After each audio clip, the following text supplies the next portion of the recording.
Capítulo 8. A mulher da voz e Joana. Joana não a olhou mais atentamente senão quando ouviu sua voz. O tom baixo e curvo, sem vibrações, despertou-a. Fitou a mulher com curiosidade. Deveria ter vivido alguma coisa que Joana ainda não conhecera. Não compreendia aquela entonação. Tão longe da vida, tão longe dos dias. Joana lembrou-se de como uma vez, poucos meses depois de casada, dirigia-se ao marido perguntando-lhe qualquer coisa. Estavam na rua, e antes mesmo de terminar a frase, com surpresa de Otávio, ela parara, a testa franzida, o olhar divertido. A descobrira. Então ela repetia uma daquelas vozes que ouvira em solteira tantas vezes, sempre vagamente perplexa. A voz de uma mulher jovem junto de seu homem, como daquela própria que soara naquele instante para Otávio, aguda, vazia, lançada para o alto com notas iguais e claras. Algo inacabado, estático, um pouco saciado, tentando gritar. Claros dias límpidos e secos, voz e dias assexuados, meninos de coro em missa de campal, e alguma coisa perdida encaminhando-se para um brando desespero. Aquele timbre de recém-casada tinha uma história frágil que passava despercebida da dona da voz, mas não desta. Desde aquele dia, Joana sentia as vozes. Compreendia-as. Ou não as compreendia. Provavelmente, no fim da vida, a cada timbre ouvido, uma onda de lembranças próprias subiria até sua memória. Ela diria: quantas vozes eu tive? Inclinando-se para a mulher, chegara até ela à procura de uma casa onde morar e agradecia-se por ter ido sem o marido, porque, sozinha, estava mais livre para observar. E ali sim, ali estava qualquer coisa que ela não esperara.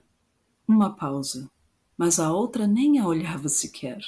Pensando pela cabeça de Otávio, Joana adivinhou que ele consideraria a mulher apenas vulgar, com aquele nariz grande, pálido e calmo. A criatura explicava as conveniências e inconveniências da casa a alugar, e ao mesmo tempo passeava os olhos pelo chão, pela janela, pela paisagem, sem impaciência e sem interesse. O corpo limpo, os cabelos escuros, grande, forte, e a voz, voz de terra, sem chocar-se com nenhum objeto, macia e longínqua, como se tivesse percorrido longos caminhos sob o solo até chegar à sua garganta. Casada? Perguntou Joana, debruçada sobre ela. Viúva com um filho, e continuou a destilar seu canto sobre os aluguéis da zona. Não, creio que a casa não interessa. É grande demais para um casal, disse Joana apressada, um pouco áspera, mas adoçou as palavras, escondeu a avidez. Posso visitá-la uma vez ou outra para conversarmos? A outra não se surpreendeu. Alisou com uma das mãos a cintura engrossada pela maternidade e pela lentidão de movimentos. Acho que vai ser difícil. Vou visitar amanhã meu filho. É casado. Vou viajar. Sorria sem alegria, sem emoção. Apenas vou viajar. O que interessava aquela mulher? Indagava-se Joana. Teria um amante? Vive só a senhora? Perguntou-lhe. Minha irmã mais moça foi ser irmã de caridade. Moro com a outra. Não é triste viver sem um homem na casa? Prosseguiu Joana. Acha? Retrucou a mulher. Estou perguntando se a senhora acha. E não eu. Sou casado, ajuntou Joana, tentando dar um ar íntimo à conversa. Ah, eu não acho triste, não. E sorria sem cor. Bem, vou lhe pedir licença para me despedir, já que não lhe interessa a casa. Preciso lavar umas peças de roupas antes de tomar minha fresca na janela. Joana prosseguiu seu caminho humilhada, débil mental, sem dúvida. Mas a voz não pôde libertar-se dela durante todo o resto da tarde. Sua imaginação corria em busca do sorriso da mulher, de seu corpo largo e quieto. Ela não tinha história, descobriu Joana devagar. Porque se lhe aconteciam coisas, Estas não eram ela e não se misturavam à sua verdadeira existência. O principal, incluindo o passado, o presente e o futuro, é que estava viva. Esse é o fundo da narrativa. Às vezes, esse fundo parecia apagado, de olhos cerrados, quase inexistente. Mas bastava uma pequena pausa, um pouco de silêncio para ele agigantar-se e surgir em primeiro plano. Os olhos abertos, um murmúrio leve e constante como de água entre pedras. Por que descrever mais do que isso? É certo que lhe aconteciam coisas vindas de fora. Perdeu ilusões. Sofreu alguma pneumonia. Aconteciam-lhe coisas, mas apenas vinham adensar ou enfraquecer o murmúrio do seu centro. Por que contar fatos e detalhes se nenhum a dominava, afinal? E se ela era apenas a vida que corria em seu corpo sem cessar? Nunca suas interrogações foram inquietas à procura de resposta. Continuou Joana descobrindo. Nasciam mortas, sorridentes. Amontoavam-se sem desejo e nem esperanças. Ela não tentava qualquer movimento para fora de si. Muitos anos de sua existência gastou-os à janela, olhando as coisas que passavam e as coisas paradas. Mas na verdade não enxergava tanto quanto ouvia dentro de si a vida. Fascinara o seu ruído, como o da respiração de uma criança tenra. O seu brilho doce como de uma planta recém-nascida.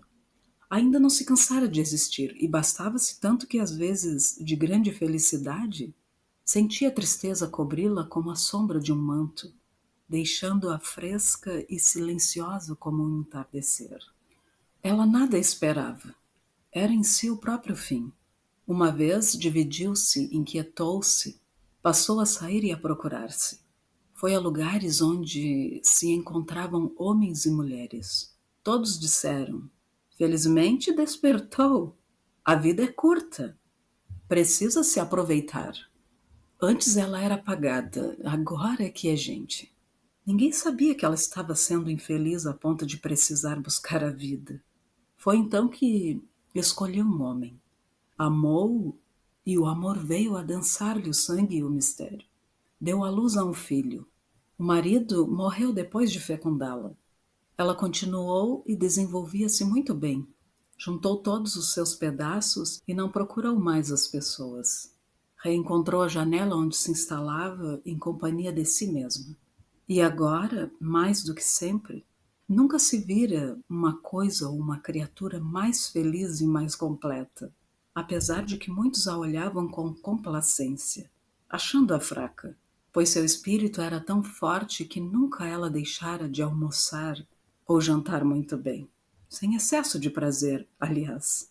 Nada do que diziam lhe importava, assim como os acontecimentos, e tudo deslizava sobre ela e ia perder-se em águas outras que não as interiores.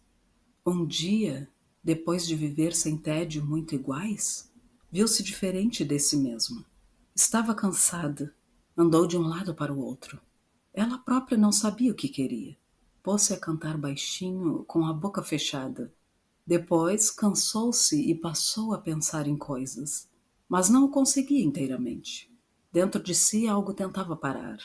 Ficou esperando e nada vinha dela para ela.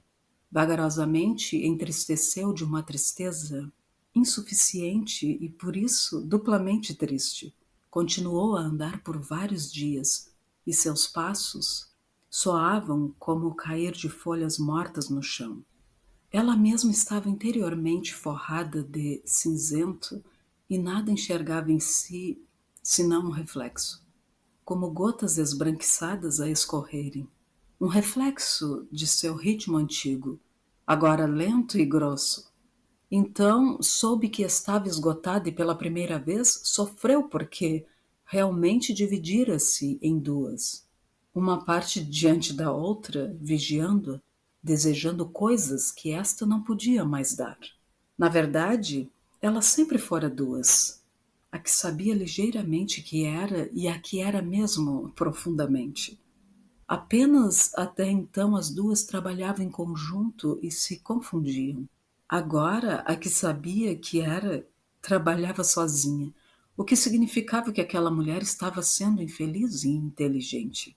Tentou, num último esforço, inventar alguma coisa, um pensamento que a distraísse. Inútil. Ela só sabia viver. Até que a ausência de si mesma acabou por fazê-la cair dentro da noite e pacificada, escurecida e fresca. Começou a morrer. Depois morreu docemente, como se fosse um fantasma. Não se sabe de mais nada porque ela morreu. Adivinha-se apenas que no fim ela também estava sendo feliz como uma coisa ou uma criatura podem ser, porque ela nascera para o essencial, para viver ou morrer. E o intermediário era-lhe o sofrimento. Sua existência foi tão completa e tão ligada à verdade que provavelmente, na hora de entregar-se e findar, teria pensado, se tivesse o hábito de pensar. Eu nunca fui. Também não se sabe o que se fez dela. A uma vida tão bela deve-se ter seguido uma morte bela também. Certamente hoje é grãos de terra. Olha para cima, olha para o céu durante todo o tempo. Às vezes chove, ela fica cheia e redonda nos seus grãos. Depois vai secando com o estio e qualquer vento a dispersa. Ela é eterna agora. Depois de um instante de absorção, Joana percebeu que a invejara, aquele ser meio morto que lhe sorria e falara num tom de voz desconhecido. Sobretudo, pensou ainda. Compreende a vida porque não é suficientemente inteligente para não compreendê-la. Mas de que valia qualquer raciocínio se subisse ao ponto de entendê-la? Sem enlouquecer, no entanto, não se poderia conservar o conhecimento como conhecimento, mas transformá-lo-iam em atitude de vida. O único modo de possuí-lo e exprimi-lo integralmente. E essa atitude não seria muito diversa daquela na qual repousava a mulher da voz. Eram tão pobres os caminhos da ação. Teve um rápido movimento com a cabeça, impaciente. Pegou num lápis, num papel, rabiscou em letra intencionalmente firme. A personalidade que ignora a si mesma realiza-se mais completamente. Verdade ou mentira? Mas de certo modo vingara-se, jogando sobre aquela mulher entumecida de vida seu pensamento frio e inteligente.